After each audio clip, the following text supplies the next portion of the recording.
So there is evidence, you're saying, that the cartel is working with the Chinese Communist Party. Yes. And you believe that they're the ones who are assisting in these Chinese nationals coming into America. You could say I believe, but I also have proof. I found a cell phone at the border about, I don't remember, January, and it was a brand new iPhone. I found many cell phones, dozens of cell phones. This was in perfect condition, just like yours or mine right now. I was with a buddy, but he actually found it and handed it to me. And I was looking around trying to see the smudge marks of the fingers to see what the password was. And I didn't want to tried it, nothing. Set it down, charged it, went back to it. You know what? 1, 2, 3, 4, 5, 6. Whole world opens up. Whole phone opens up. Pictures, travel documents, picture of his passport, picture of an address that he was going to. This guy came from Wuhan and went through Wuhan and I believe Turkey, and then got down to Central America, South America, Central America, and came all the way up, ditched his phone right on the U.S. side of the border, which they're no longer doing. They're doing it on the south side now. Oh, really?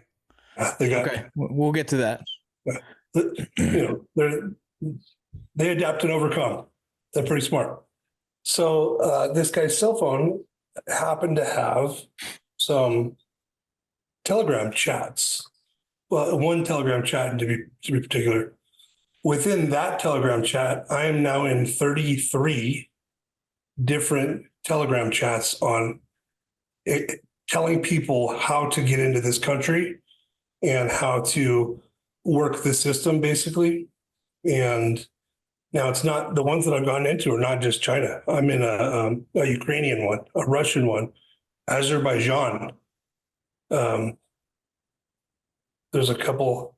There's one that teaches people how to get into Australia, but these are absolutely insane. So when I say, the stuff that I'm saying is it's not just me. Just an opinion. Yeah, it's not just an opinion from a rancher. You have evidence. Yeah, no, I have it. I have the factual evidence of them talking about all of this stuff. And when I say all of this stuff, child porn, how to get kids, how to get prostitutes, where to meet people for vehicles. One thing that they're doing in Uber and Lyft and DoorDash and some of these other places haven't figured this out yet. So this is an exclusive for you. Let's say I start a DoorDash account, right? So I will lease it, for lack of better terms, to one of these Chinese people who will drive a vehicle that's probably not registered, probably don't have a driver's license. And again, I'm not just saying that. They talk about not having driver's licenses and not having registered vehicles. They will do the DoorDash for me, and then I will cut them a check for how many DoorDashes they do. But they're doing it for Lyft and Uber as well. Damn. So they're making money that way, but are they also transporting in the same sense? Bill Malusian has a video of, so when the Border Patrol goes to pick them, so when they cross, Border Patrol goes to pick them up in the vans or the buses to process them. Yeah. They try to do it quickly. Now, sometimes that doesn't always happen, staffing, whatever the case may be. I know Bill has a video that everyone can see pretty easily, but there are a bunch of videos where these guys will literally just call Lyft or Uber to come pick them up. Jesus. So not only is Lyft and Uber being used in a nefarious way for these people to make money, Lyft and Uber are now human trafficking. Holy smokes. The cell phone, you talked about the app called Telegram. Those who are listening, those who are watching don't know, Telegram is a secured app. Essentially, they can create secured lines of communication where it's almost impossible to get hacked into or to the government to be able to use to identify it. So that's why these organizations are using apps like Telegram. This is I've heard of this before. Using the telegram is as a form of communication to guide, to direct, to give information, to kind of assist in the exploitation of these individuals, but as well as being smuggled into America. So there's something funny you said there, that Telegram is a secure app.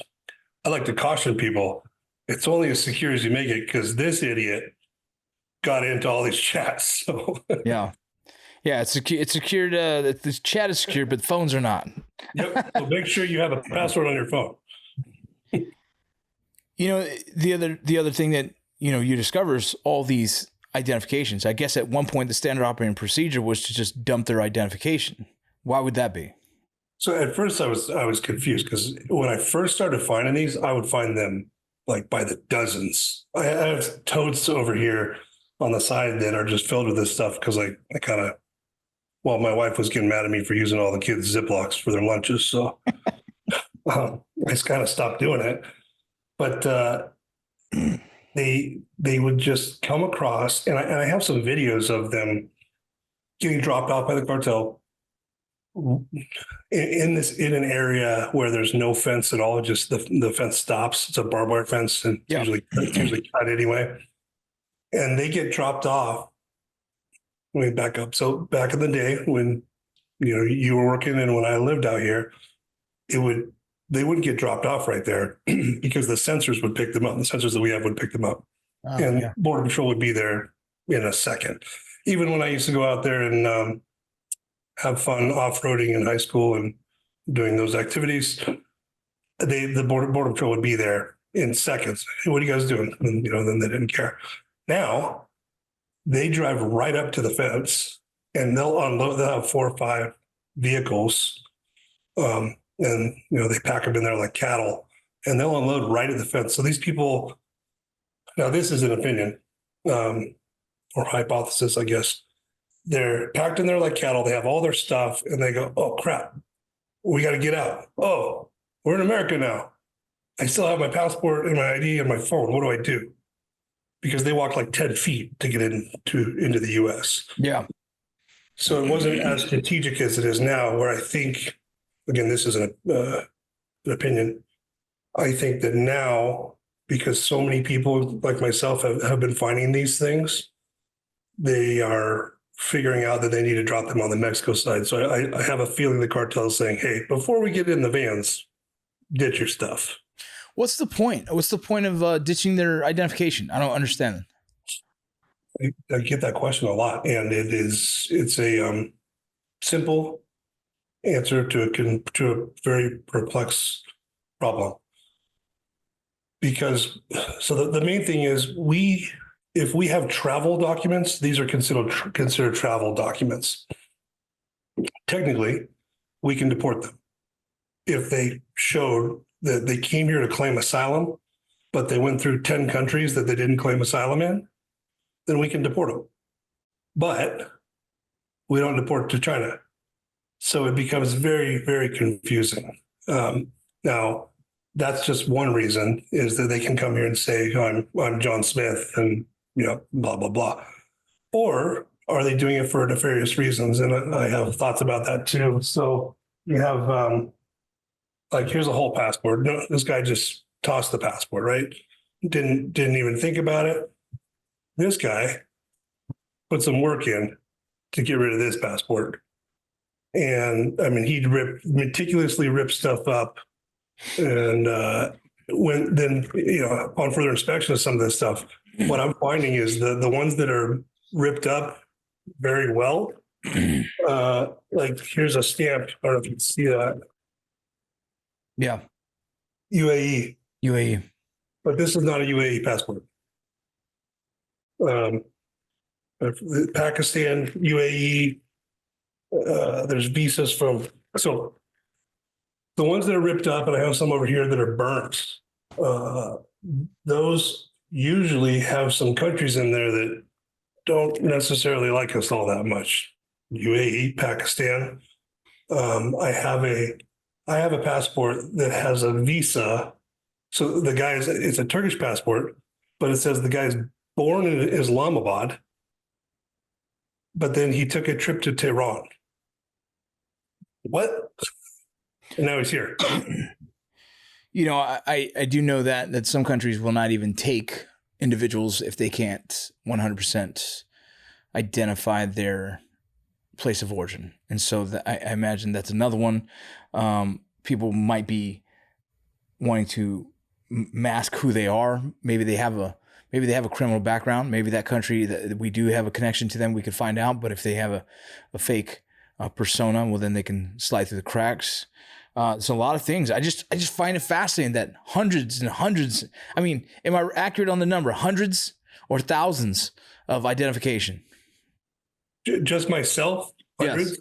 Yes. But there's some other people in town that are doing the same thing. They don't live. It's much easier for me because I live here. There's thousands. I went out on Saturday with a friend who's running for assembly. His name's Nick Wilson, and he wanted to see what was going on because he's running for office and he wants to help. And I took him out, and we found like 15 passports just walking. I was just walking around showing. I wasn't even looking.